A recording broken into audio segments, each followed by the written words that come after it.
This is FNGR, and today we're going to be doing a response or sharing my thoughts on Digi Bros After Dark, fuck my main channel. Again, some people might still ask, why do you still watch Digi? Because you can find kernels of wisdom in literally every source if you sit there and look for it, and there are some things that are useful to take away from this from my own personal experience. Do I feel that my own personal experiences make me inherently right? No, but I feel that it's going to offer some level of discussion here, and I feel like I want to try and share with you my thoughts, and naturally, if you have any experiences yourself with YouTube, to chime in down below. Hey bro, shit's dead. Shit's not happening anymore. It's not working. It's algorithmically dead. Now, just to get to this in a second, I'm going to probably have this on screen. Just a moment here. We'll pull up two things here real quick. Let's have his main channel ready to go, which I should have at the beginning of this. 366 on the main. Super Eye Patch Wolf. Okay. I just want to be able to... The reason why I pull this channel up, keep in mind here, just look at those views, we'll read them off in a minute. This is also an anime analyst channel, and as you can see here, 4 weeks ago, 1 month ago, 1 month ago, 2 months ago, well, let's go as far back as 4 rows. Does that sound fair? Yeah, we'll get to that in a minute here. Digibro is referring to be due to the algorithm changing. It is impossible or untenable, or at least in his situation, which I don't remember him saying in his situation, we'll go through the full 7 minutes to really share on that, why the algorithm has fucked Digi, and why I'm going to share my own personal thoughts and experiences that would explain it might be more to do with you. But let's take a look at what Digi means by dead, shall we? Dead by Digi. That'd be a fun series. Steal that one. So let's see. We'll not count the 7-hour one, because 3.4K, I'm going to do Digi a solid here. He said from the point on from fuck my main channel that he was going to start uploading more experimental content that would go on his side channel. Now I like that concept. We'll get further into that, but this came out June 7th. So let's see, just for an example. Did you know that I have a... Pause. So we're looking for right about where June 7th was. Maybe this one. Hey, it's... Yeah. Perfect. Okay, so probably from like 30,000, 19,000, 27,000, 30,000. We'll go from the top 5 Yuri classics, which he does cite in his video as being his, whether he was calling it clickbaity or trying to go with the trends, whatever. I don't have a problem with Yuri. I think it's a great thing. It's funny, lol. Or I'm just a pervert. Make up your own damn mind. Let's say the ceiling as far back as a month ago, we'll go real nice. We'll go 4 more rows down. Seems to be 60K. Oh, no, there's 100,000 hit there. This is his idea of dead. Okay. So about nearly, we'll say about a 4th view to sub. I think that's somewhat fair, but we'll let him continue on. YouTube is not pushing my videos to all of my subs even. It's not growing. As for pushing the content, YouTube, from the way I understand it that I've seen from other channels, that it says that when it's put as non-ad friendly, i.e. there's like a green check mark, for example. Here, let me go to my channel real quick. You know what, we'll open up yet another tab, because I'm a schmuck. Open it up a tab. Creator Studio. Come on. So, at least in theory, this is what I've heard on a couple different channels. I think I've heard this from Boogie0928 and probably a couple other places. And you could be like, oh, Anthony, you're learning from Boogie of all people. So in theory, any of these videos that have yellow next to them won't wind up on the side as like suggested. I don't know if I necessarily believe that. I've seen like things like Sticks, Hex, and Hammers videos on the side of other videos. I don't know. Tell you what, if you're a fan of mine and you see any of my crap like that's yellow here, for example, we have to go all the way down to a How Not to Brony, for whatever reason, YouTube likes those. Apparently. It's a shame I've run out of things to really properly bitch about in that fandom. So, you know, it's not that I didn't, you know what? If you're a Bernie down below and you've got complaints, come tell me about it. We'll get back to that. Part of the algorithm here, that as far as I know, just from my experience, which I could be taking what Digi said out of context because he's saying, oh, YouTube isn't alerting his subs. He probably subscriber burned himself doing a lot of experimentation. Now, the bonus of that being is if you don't take chances that your channel will never grow and learn and you'll be really safe and mundane, Matt, and your shit will slowly stagnate off and die. On the other hand, if you take too many chances and you make shit too wacky and goofy, I guess you wouldn't have to go any further than talk to your nearest pro wrestling fan and ask them about the state of the WWF or WWE at this point. If you make it too much about what you want to do and about what your fans want to see, your fans are going to fuck off and leave. But again, my 2 cents. View counts have diminished considerably, even though, as I just talked about in my Mega Maintenance Month video, I'm making the most money I ever have. I have a tight community. Okay, so let's touch upon that, shall we? The reason why Digi is making more money than he ever has, which I've seen this do slightly higher. I could swear it capped out around $5,000. Congratulations, by the way, if you ever see this Digi. I'm assuming of this $4,800 that there is a tier at his $15 here, Pick a Rant, which is part of the reason why every month Digi winds up getting like 80 uploads on Digi After Dark, which, you know, if you're subscribed to that channel, drama channel, as I like to think of it as, I'm sure he'd call it his more experimental channel, I'm more enticed by basically, you know, the sheer unmitigated bullshit, and I've like kind of like lost interest in anime analysis. That's also going to be tied to part of my critique here, that he's going to probably cripple something that he has working, which is something that Digi is famous for. Gets to the top of the Bernie fandom, gets bored, stagnates, throws it on the ground, becomes successful in the anime analysis community, trips over himself trying to find a way to sabotage his success, finds a way for Patreon to reach heights that he's never seen before. Sorry, just took a drink there. And now he's trying to find a way to sabotage his new breadwinning channel, which is Digi After Dark. And the real problem here, again, first Digi, if you ever see this, fuck my main channel. This itself, if it's not right now, should be like at least bookmarked to the top of your Twitter.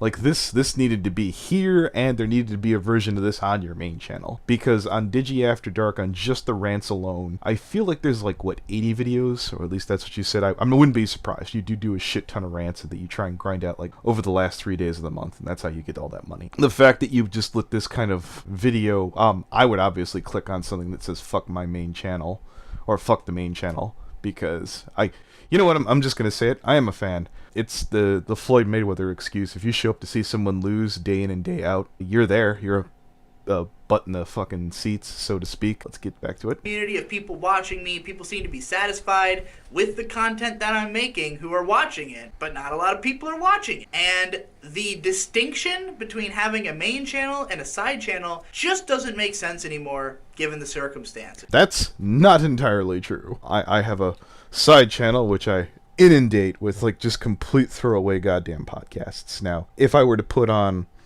How Not to Brony, people would show up to the side channel, but other pods, like other streams, would not hit anywhere near.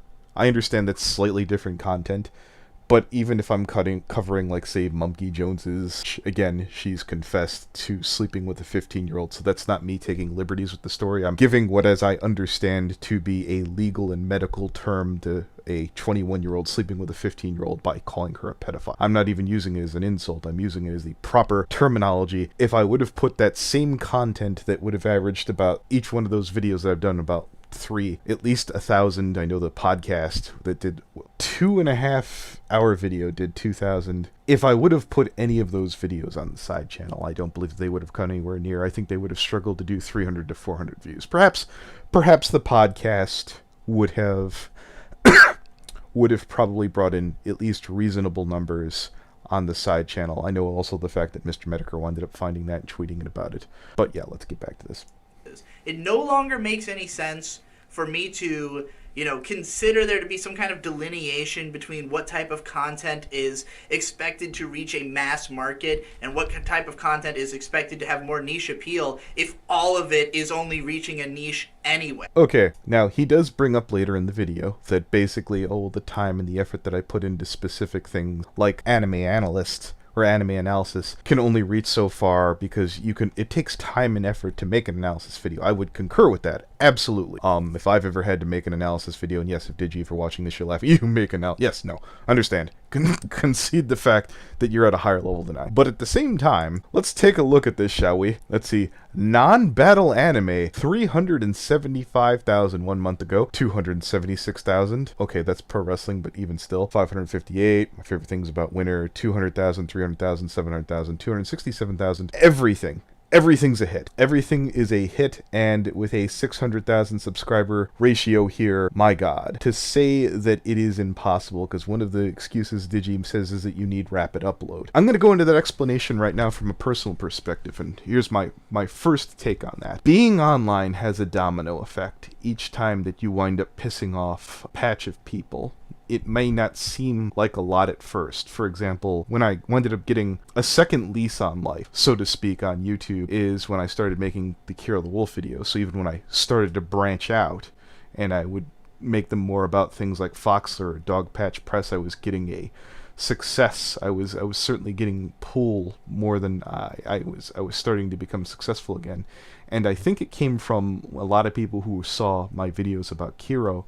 A lot of the comments that I said, a lot of this feels like a Mr. Medicare video without, you know, Jim going fuck all furries. You know, you're all disgusting degenerates and shit, and which is funny. It's all the consistent bitching I'm doing now, people are taking it that way. And I'd like to state for the record, I don't hate all furries. I hang out with Coyote Lovely, who's a furry. There's plenty of furry artists that I've employed out the years that I don't think of. I think if you sleep with children or animals, you're a degenerate, and I think you should be in jail. I think that's fair. I have a lot of furries who are willing to argue, well, those people don't count as furries, and I go, lol, you're funny. But yeah, not all zoos are furries, and not all furries are zoos. Something along those lines. There is no mass market for my videos at this. No mass market. Let's see, hundreds of thousands, hundreds of thousands. Now, to get back to that point that I was making a minute ago, the thing that made me go downhill, and we'd be here literally for days and days talking in Digi's case, I winded up kind of sort of doing business with, or at least let's call it a collab, where I exchanged information with a furry who goes by the name Indigo Bang, who is a former worker of Dogpatch Press. They winded up giving me some information that Dogpatch Press had snapped down a article that was very pro-pedophile in nature. I've covered that. I'll make sure to throw up the podcast here if anybody wants to check it out. I had Creepy Reading come on for that. He did a lot of the reading and stuff. It was actually pretty interesting to see all the weird shit in there. But the next time I really winded up talking with Indigo Bang, Rag's name came up. And one of the things that they said is that they sat there and said, oh, I heard he's misogynistic and he's abusive or something or other, and like she made the remark, and he's friends with a pedophile, and worst of all, he's transphobic. And I remember hearing things like, you know, he uses the wrong words or he misgenders people and shit, but the part that really stuck with me, that pissed me off, was worst of all transphobic. I say this straight-faced. I don't care who you are. If the right opinion said worst of all over child abuse, I would laugh in their face.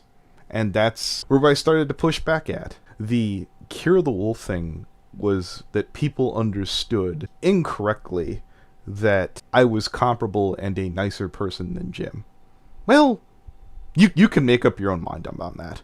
But you were willing to be more polite in that most delicate of situation. Again, I personally thank Jim for all the work that he did on that, and I did admit that I fully piggybacked off of his work. But the idea that I was ever going to be widely accepted in the furry fandom, in a fandom as sensitive and dainty and delicate as that, long term, that the beginning of the end of that was basically when I decided to stick up for Rags. Now, I've heard things about Rags that I won't go into. I have really done a massive thing about it. There is the stream I did with Rags, which is a kind of a garbage fire, and that's my fault. Pro tip, the person who's responsible for the podcast is you, and that's really it. The buck begins and stops with you. You can have a particularly really shitty guest, and I don't feel that Rags was anywhere near wasn't anywhere near doing anything that I would have tried to pass the buck. That's but the person who's probably ingratiated himself, and I think it goes back to the Indigo Bang thing, and I'm not even blaming Indigo if you watch this. It was only a matter of time that people find out that when I get impatient with people, like, say, Jerry Pete. Yeah, no. Oh, I can already hear the reason, the distance now. The motherfucker's name is Lily. No, I'm just going to call him Jerry. There's behavior you do that spirals and pisses people off, and I'm not going to change that. I'm not interested in being mundane Matt. I'm not interested in being Boogie0928. I will use safer terminologies in handling most delicate things because I understand YouTube, even before recently, is a platform that is very... They want you to be reserved when handling certain topics, like, say, when you're calling out someone who's endangering putting children in sexually compromising positions. It would be very enticing to the audience to call someone a bunch of derogatory remarks. I would imagine it would be very cathartic, but at the same time I also have to juggle whether I want to stay on this platform or not. It's why Suit Yourself has had to remake more than one channel at a time. In Digi's case, it's not necessarily been that. It's pissing off the people in your community when you didn't have to. He did it in Brony, which I was willing to side with him because I liked his content. And for any of you guys watching there, I can feel that I still stand behind that because that has aged infinitely better considering your heroes in the Brony fandom were Doug Walker clones. And we all know how Channel Awesome winded up looking down the line there, so teehee, lol, I was right. Back to in the anime community, he kind of sort of like when he wound up speaking against Giguk, whatever his name is, I warned him in DMs, this is going to go sideways for you. And he's like, oh, it turned out we all went up money in Patreon. Drama, the best way I can describe it is this. You're setting part of your house on fire to keep warm during the night, but when you wake up in the morning, part of that house is gone. It takes far longer to rebuild it. It takes far longer to rebuild than it takes to burn that piece. Short-term gains for long-term punishment. And maybe it was Digi waving his head around, maybe it was during the Lolicon thing with Tommy C fucking goddamn bringing to light. Well, I can't really say bringing to light because Digi was his own worst enemy in that situation. Time and again, Digi likes to be... It's hard to explain. He's kind of a lightning rod for these kind of situations, and he doesn't know how to keep his head down. This point, there is no videos that are getting a huge amount of views. Even if I make deliberate clickbait, like this top 5 Yuri anime to watch for Pride Month video, purely made for the sake of, hey, maybe this will get some views. It's timely. It's everybody wants you. Okay. I love profound words. I love being I love being moved, or you can call it the illusion of having a big brain, or, you know, I've always thought of analysis as bullshit. Meaning everything that I could be being fed right now could be just epic bullshit to really give you thought. That's possible. That's highly possible this is all bullcrap. It gets harder and harder when the person behind the words is so frustratingly at war with his audience, as I've seen Digi do. There have been previous cases that I'm a bit out of touch. I'm sure a lot of people will probably be able to mention it. Digi's main case here is basically, it isn't the algorithm so much as I don't need to go to YouTube just to see Yuri. I could go to eHentai. As someone who used to really love Digi's analysis, let's go back. Let's look. What's something that would make me click on it? How to aesthetic, that sounds like a Digi title. This so far of 1, 2, 3, 4, 5. This feels like something that Digi might have made just by its cover. That would have been classic Digi. Lol, I'm sure someone would say that. Let's see. Waifu Trash. That also sounds kind of like a Digi title, and plus the fact it's best guy ever, so that's probably going to be a high average. Don't argue. Maybe, kinda, sorta. There's a lot of filler in here, and when people rapid upload crap, you find yourself coming back less and less to that channel. And as you can see, why I might not be subbed here, I am here. Yuri and, you know, girls making out. So let's fucking go for it. This seems to make sense. Everybody who's responded to it has been positive. but it's only got 21,000 views after over a day, and that is Now I believe that's up to about 30,000. That might continue to grow in time. not the way things used to go on the main channel. None of my videos are getting a lot of views, regardless of the type of content. So who cares about what type of content it is at this point? Last time my channel was in sort of a downward spiral was around this time last year. So his points here that he's going to bring up next are pretty valid, but this is just my theory, and you guys can shoot this down. The rant channel it's a lot of easy, digestible garbage, if you will, because rants take less time, less love, and less effort. So when he says that the stuff on the main channel is, you know, it's his mainstay, but it's not doing what it once was. That story tracks here. He'll mention in the video how he's going to start bringing something from here to the main. Throw shit against the wall and see what sticks. On one hand, that's good. But the people, and this is going to be like a domino effect, the people who are paying for your rants are doing so because they remember you being insightful. At the core of this tree, at the thing holding it up, is the fact that you do say and have, like, you made a video against this called there shouldn't be authorities or something along those lines. That's what's holding you, that's why you're big, in my opinion. So I have more, but I know I'm going to try. I've said that I wanted to try and keep regular content around between 20 and 22 minutes to try and keep it within the guidelines of a TV episode, because asking my audience to watch an hour to 2 hours is kind of imposing. So here's the deal. There is more of this video. There'll be an end card, as well as a link down below that will lead to Fanon Frenzy that will have the rest of the video. So, unless we're doing a stream, I'm going to try and keep my regular content on the main channel to 20 to 22 minutes. If you want to see long-form content, it'll be on Fanon Frenzy. Go subscribe if you want more. If you want a sampling, here we are. Thank you.